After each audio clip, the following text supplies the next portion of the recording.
So my friend and colleague Alex Battaglia and I came in with some significant expectations coming into CES because there was a general expectation that AMD, Advanced Micro Devices, would reveal a variety of products, including their new RDNA 4 GPUs and FSR 4. And indeed, it seems to be the case that some journalists were actually briefed on those subjects before AMD abruptly decided to not showcase those products in a 45-minute presentation, claiming that there were some timing issues.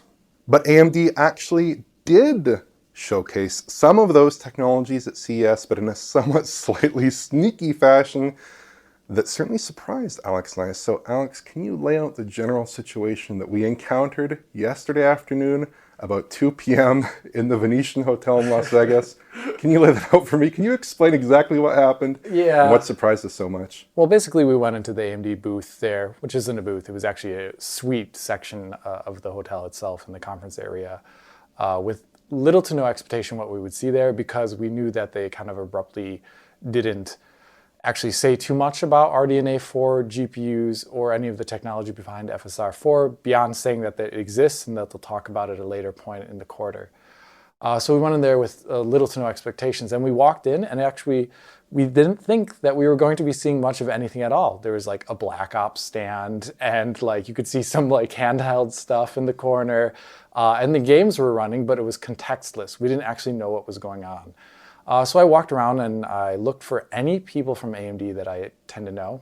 And I saw some people that I did know, and I went over to them, talked to them, and they were surprised to see me there. And then they were like, "Oh, did you see this?" I'm like, "No, what is this?" And he's like, "Well, this is a research project."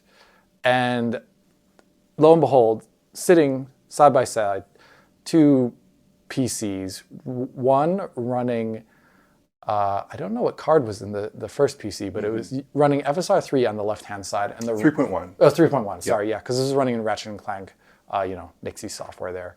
And the right-hand side was the research project, which is in actuality, presumably, they didn't actually say it with any concrete words, it is FSR 4. Yes. Yeah, but obviously a work-in-progress version of it. So ML-based upscaling on the right, on the left, the older analytic, hand-tuned one. And basically the idea was we weren't going to be getting B-roll from direct capture. Oliver is walking right up to the screen there with cameras and recording things that we saw. And we could basically just run through the first level of the game, both of them running in 4K performance mode. On some pretty nice looking monitors actually. And inside the PC itself that was on at least the right hand side, I didn't look in the left hand side one, was what is an engineering sample of the latest RDNA 4 GPU, which hasn't really been announced, which is the RX 9070. Possibly the XT? I don't XT, know. yeah. It's a little bit, because we didn't get to see the front side of the card.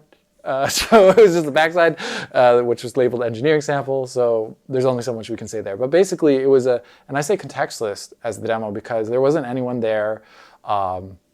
Usually when you go to like a new technology demonstration for a new product, there's always a technical rep next to the demo booth or demo station describing what it is and walking you through it and maybe answering your questions. But here, there was no one there in like an official capacity to stand there. Rather, someone else introduced it to me and then just said, like, have fun at it. Yeah. Without much. There were some hints, like they're like, well, we're currently calling this our machine learning research preview and not FSR 4. But yeah, basically the gist here is that we're looking at AMD's presumably next generation machine learning upscaling solution versus their old analytical upscaling solution. Yeah, right. And it was presented in a very strange manner that certainly maybe suggests some background issues with... I have no idea what it suggests, but it was weird. It was different. Yeah, exactly. Maybe this was scheduled and then maybe it was not scheduled, something like that. But I think the thing that really did stand out to me and Alex here, and the thing that really did catch our attention out of this research preview, is the fact that the research preview, the research project, seemed to have much better image quality than FSR 3.1, which is a pretty established, pretty credible looking analytical upscaler on PC and on consoles. And across a variety of image quality aspects, I think this was actually outperforming it quite a bit. Yeah, it definitely was. So basically, I've played the first level of Ratchet and Clank more times than I would like to even talk about. But I know exactly all the pain points for each and every upscaler in that first level. So I wanted to walk through it and kind of look and see exactly where they would compare against each other while walking between the FSR 3.1 version and this research project, which is presumably AMD's FSR 4. And there was a couple ones that were easy to notice right away. Just in the first staging area, for example, when walking along the carpet, it has a fine texture along it. And all the upscalers can kind of do this depending upon their input resolution and output resolution, but FSR was the one that always had the most trouble here. And basically, if you look at that carpet with FSR 3.1, you'll see like a moire pattern where it looks like a giant concentric rings surrounding each other on the carpet there. Go over to the AMD research project / FSR 4. Not really there. And one thing that needs to be said, we were looking at off-screen footage here that Oliver did his best to capture while we're lining it up. So you're also like zooming in on a pixelated screen with a camera with a limited resolution. So there will be some other things here that may look like artifacting, like it may look like moire even in its own right on the right-hand side, but that is stuff that was only captured in camera. Yeah. It's like in person, it looks very clean, very smooth, very stable. And then, you're really looking at the difference between those two, because both of them obviously have some artifacts from the fact that we filmed it off screen. And it's a little bit bizarre. I'm sure that in a different world, perhaps it might have been a smarter idea to actually supply some direct feed capture footage of this research project, because that might have shown it off in better light. But, we went in, this is what they had to show us. So this is what you get. You get off-screen footage of this AMD research project. But I think in general, across a variety of image quality aspects, like you pointed out, the moire on the stairs, no longer an issue. Also some issues with FSR 3.1 with the SSAO, which does not really seem to be an issue at all with this research project. Yeah, basically background objects with SSAO, maybe due to the precision and internal resolution of the effect with FSR 3.1 and Ratchet and Clank, and presumably also in Spider-Man, but I haven't looked at it in a while. It's just like a thing that you'd imagine happens in the Insomniac engine. It kind of like flickers. A lot of SSAO is actually done at less than the screen resolution and then temporally amortized over time. The first title to do it was Gears of War 2, actually. And in this game, at least, look at background stuff, especially stuff that's like flush, light gray or white. It'll actually like flicker in FSR 3.1, and the research project version did not do that at all. Another thing to just also generically comment on was the kind of general sharpness of the image was rather high, not in a negative fashion. There was the game's internal sharpening filter, which I eventually turned off, I believe, because I just wanted to see like the more raw output. But one thing to comment on is I don't think it looked particularly soft or anything like that, which is something like it is an image quality characteristic, just a generic subjective appraisal there. But it looked like sharp, like they were trying to achieve an image that was sharp, not necessarily filmic, soft, but like sharp. Yeah. I think there were kind of two other key areas where it really differentiated itself, in my view, from FSR 3.1. And to me, that was basically in the particle effects, like the confetti that we do see in that initial level, and then also the kind of fizzle issues with animation with the bystanders there. Yeah. With the animation there. Those two issues really do separate FSR from some of the other upscalers that we've seen in Ratchet and Clank over the years. And I think in this case, that was definitely quite a big difference there. Yeah, basically, what I always call disocclusion fizzle, which is like the hallmark feature of FSR in all iterations, not including one, of course. But that did not seem to be there in a way. And the best and quickest way to show it in an off-screen way was looking at those bystanders in the crowd there, which showed off really well. And obviously, particles have always been an issue with FSR to, like this transparency masking stuff. And in this case, specifically the confetti, it would always either kind of ghost out, or it would trail, or it would do something depending upon the version of FSR that was running in this game. And here now it actually resolves as full individual, confetti I don't know, you call them flakes or something, but like, yeah, they're going down and they look like complete whole objects, and they weren't like doing annoying trails or anything like that. It just looked like a complete object, and it was also performance mode.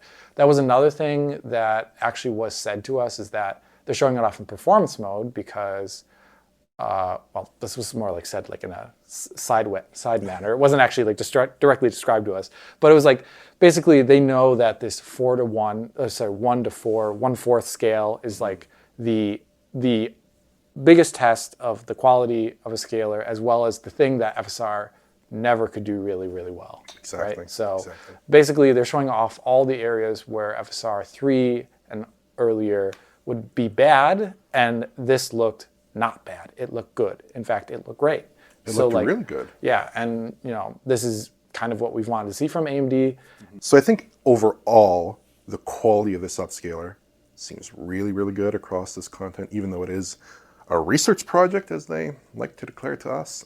It's not an official finished version of any particular upscaler here. I think there is a question that comes to mind here, though, which is that because this is a machine learning based upscaler, and because AMD has a bit of a partnership with Sony, we wondered if this might be descended from some research from PSSR, or it might be some implementation even of PSSR. PSSR obviously has its own very unique characteristics here. So are we seeing some of those characteristics with this new upscaler? Is it similar to PSSR in a way that might suggest some kind of really closely shared lineage? No. It didn't look at it anything like PSSR in our just like, first of all, specifically in this game, like both you and I have looked at it like extensively, and like also in movement, we know like it's kind of like a little bit unstable in this game specifically.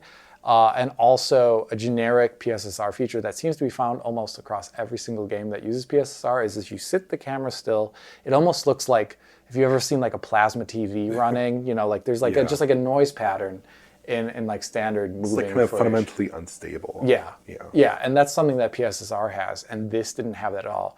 You like brought the camera right up to like some of the trees in the background or like the bushes. It was really obvious in those areas because there's like small features, and it just didn't do that fizzle that we see in PSSR. So, and no, I don't think there's any relation to PSSR here. So it seems to be AMD's own project in that aspect, fully on them. And wow, I mean, there also no context here in terms of like performance or no, we don't have any understanding about. I think it was at 60. Yeah, it was definitely a 60 running screen, which is easy to run. There was no ray tracing on, for example, as well too. It was like the high settings, some like very high, maybe it was a bit in there too, but it wasn't like trying to show off that it can also be performant or something like that. So maybe that's another reason why they're just calling it work in progress right now, because it's not the end finished article, not only in terms of quality, but also maybe performance is something they need to dial in at the end. There's a lot of things that we just don't know.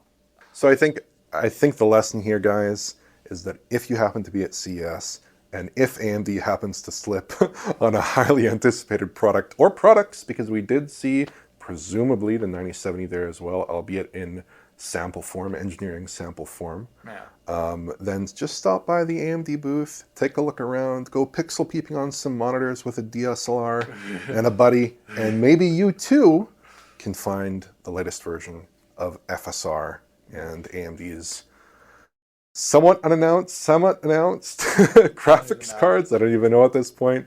It's a very, very bizarre situation. But as always, Alex, thank you for joining me. And indeed, for the first time, joining me in person. Yeah, this has been awesome. Oliver's a treat. Likewise. Who's also been treating me to food. And I've been treating him to Ubers at this moment. So it's been a good time. Yeah. It's been a really, really good time. And after this video, we should have more videos. Yeah, many more. Many more videos covering CES and the various announcements therein. Mm-hmm.